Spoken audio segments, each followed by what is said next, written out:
লেবাননের হিজবুল্লাহর নজিরবিহীন প্রতিরোধ হজম করতে ব্যর্থ হয়েছে ইসরায়েল। গত অক্টোবরের শুরুতেই লেবাননের বিরুদ্ধে স্থল আগ্রাসন শুরু করেছিল তারা। সেই সময় দেশটির প্রতিরক্ষামন্ত্রী ইয়োভ গ্যালান্টের বাগাড়ম্বর তাদের নিয়ন্ত্রিত মিডিয়ার কল্যাণে সবাই অবগত।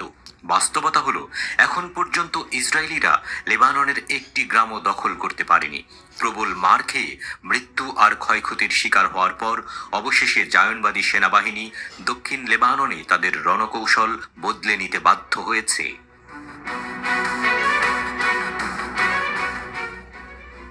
ইসরায়েলি সেনারা 1 মাসেরও বেশি সময় ধরে আগ্রাসন চালিয়েও কেন লেবাননের একটি গ্রামের দখলও নিতে পারল না?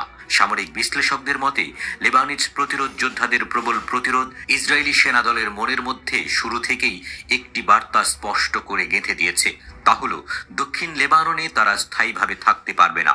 পরবর্তীতে সত্যিই দেখা গেছে, দক্ষিণ লেবাননের কোনো অংশ সাময়িক দখলে নিয়ে সেখানে টিকে থাকার চেষ্টা চালালে ইসরায়েলি সেনারা প্রচুর পরিমাণে হতাহত হয়েছে।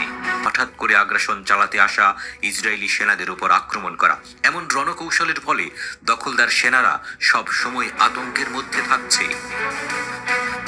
আসল শক্তি কার, সেই চিন্তায় গলদঘর্ম হচ্ছে দখলদার দেশটির বড় বড় থিঙ্ক ট্যাঙ্ক, সামরিক বিশ্লেষকরা।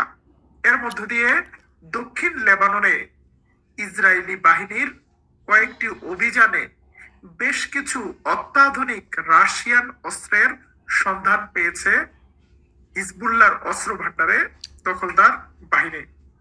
সেখানে তারা যে অস্ত্রগুলো উদ্ধার করেছে, সেই অস্ত্রগুলোর উদ্ধারের মধ্যে দুইটি মেসেজ আছে। একটি মেসেজ হলো যে হিজবুল্লাহর কিছু এলাকা ইসরায়েল দখল করেছে এবং সেই এলাকা থেকে হিজবুল্লাহর সদস্যরা দ্রুত সরে পড়ার কারণে তারা তাদের অস্ত্রশস্ত্র নিয়ে যেতে পারেনি। সেই অস্ত্রগুলো ইসরায়েলের হাতে ধরা পড়েছে।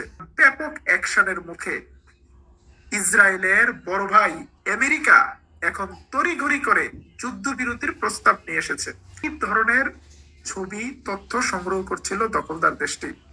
অন্যদিকে জাবালিয়ার পশ্চিমে আল ফারুকি এলাকায় একটি মার্কাবা ট্যাঙ্কে শাওয়াজ নামক বিস্ফোরক ডিভাইসের মাধ্যমে ধ্বংস করেছে হামাসের কাসাম ব্রিগেড।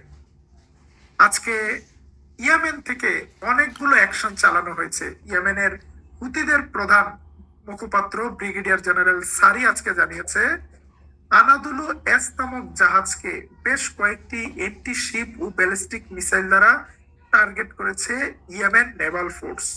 জানে কাবু হয়ে পড়লেও তারা তাদের ম্যাসাকার কন্টিনিউ করছে। আজকে সারাদিন ফিলিস্তিনের বিভিন্ন ক্যাম্পে বিমান হামলা চালিয়ে 50 জনের বেশি ফিলিস্তিনিকে হত্যা করেছে। অন্যদিকে গতকাল রাতে কোনো ধরনের বাসাবাড়ি ছেড়ে যাওয়ার অর্থাৎ ইভাকুয়েশন অর্ডার না দিয়ে লেবাননের কয়েকটি ভবনে হামলা চালিয়েছে ইসরায়েল। বেইরুতে সেই ভবনে হামলায় অনেক বেসামরিক লোক নিহত হয়েছে। আগ্রাসনের জেরে মধ্যপ্রাচ্য জুড়ে যেন মহাযুদ্ধ বেঁধেছে। যুদ্ধবাজ প্রধানমন্ত্রী বেনিয়ামিন নেতানিয়াহুর নির্দেশে দখলদার ইসরায়েলি সামরিক বাহিনী গাজা ও লেবাননকে অগ্নিগর্ভে পরিণত করেছে। এমন যুদ্ধ পরিস্থিতিতে বিক্ষুব্ধ ইসরায়েলিরা আবারও রাজপথে নেমে এসেছে। জানা গেছে, গাজায় হামাসের হিফাজতে থাকা অবশিষ্ট জিম্মিদের ফিরিয়ে আনার দাবিতে প্রধানমন্ত্রী বেনিয়ামিন নেতানিয়াহুর নেতৃত্বাধীন সরকারের বিরুদ্ধে ইসরায়েলে বিক্ষোভ করেছেন জিম্মিদের আত্মীয় পরিজন সহ হাজার হাজার মানুষ। ডিএফের বর্বর অভিযানে গাজায় এ পর্যন্ত নিহত হয়েছেন প্রায় 44,000-এরও বেশি মানুষ। এই সব শুরু থেকে মধ্যস্থতার ভূমিকায় রয়েছে যুক্তরাষ্ট্র, কাতার ও মিশর। এই 3 দেশের একজন নিহত এবং অন্য একজন আহত হয়েছেন। পেটাহ টিকভা শহরে বিস্ফোরণ ঘটেছে। ইসরায়েলি পুলিশ জানিয়েছে তারা গাড়ি বোমা হামলার রিপোর্ট করা হয়েছিল। ইসরায়েলি মিডিয়ার প্রতিবেদনে বলা হয়েছে, নিহত ইসরায়েলি ব্যক্তি গাড়ির চালক ছিলেন আর আহত ব্যক্তি যাত্রী ছিলেন। আহত ব্যক্তিকে চিকিৎসা দেওয়া হচ্ছে, কিন্তু তাদের অবস্থা সম্পর্কে বিশদ বিবরণ জানানো হয়নি। ইসরায়েলের পাল্টাপাল্টি হামলার জেরে উত্তেজনা ক্রমে বেড়েই চলেছে। হিজবুল্লাহর শক্ত প্রতিরোধের কাছে রীতিমতো ধরাশায়ী নেতানিয়াহুর বাহিনী বারংবার যুদ্ধ কৌশল পরিবর্তন করছে, কিন্তু তবুও যুদ্ধক্ষেত্রে দখলদার ইসরায়েল। এমন পরিস্থিতির মাঝেই এবার তেল আবিবে হিজবুল্লাহর ব্যালিস্টিক ক্ষেপণাস্ত্র আঘাত হানল। ইসরায়েলের গণমাধ্যম জানিয়েছে গত রাতে ইসরায়েলের বিভিন্ন অঞ্চলে ক্ষেপণাস্ত্র বিস্ফোরণের বিকট শব্দ শোনা গেছে। কোনো কোনো সূত্র জানিয়েছে ইসরায়েলের সবচেয়ে ব্যস্ততম বিমানবন্দর বেন গুরিয়ন সাময়িকভাবে বন্ধ রাখা হয়েছে। এদিকে প্রেস টিভি জানিয়েছে তেল আবিবে অন্তত 8টি ব্যালিস্টিক ক্ষেপণাস্ত্র ও ড্রোন দিয়ে হামলা চালানো হয়েছে। হিজবুল্লাহ বাহিনীর এই ক্ষেপণাস্ত্র হামলায় এক নারী নিহত এবং বেশ কয়েকজন আহত হয়েছে। ইরান সমর্থিত হিজবুল্লাহ জানিয়েছে তারা তেল আবিবের তেল হামিম ঘাঁটিতে হামলা চালিয়েছে, যেখানে ইসরায়েলের সামরিক গোয়েন্দা ডিভিশনের কার্যালয় অবস্থিত। এই হামলায় ব্যালিস্টিক ক্ষেপণাস্ত্র ও ড্রোন ব্যবহার করা হয়েছে। এর পাশাপাশি হাইফা নগরীর ক্রায়ত এলাকায় ঝাঁকে ঝাঁকে রকেট ছুড়েছে হিজবুল্লাহ যোদ্ধারা। এদিকে সীমান্ত ঘেঁষা লেবাননের কাছে ঘায়েল হয়ে দখলদার ইসরায়েল যেন নিজের পুরো রাগ ছাড়ছে গাজার উপর। জানা গেছে দখলদার ইসরায়েলের সর্বশেষ হামলায় নারী ও শিশু সহ কমপক্ষে আরো 50 ফিলিস্তিনি নিহত হয়েছেন। অস্ত্র যোদ্ধারা সর্বপ্রথম ড্রোন উড়িয়েছিল গেল 8 নভেম্বর। সে সময় ইসরায়েল বলেছিল তাদের আকাশ প্রতিরক্ষা ব্যবস্থা আল নুজাবা বা দ্য নোবেলের হামলার শিকার হয়েছে। এরপর ইরাকি যোদ্ধারা কথা দেয় আরো বড় চমক আসছে।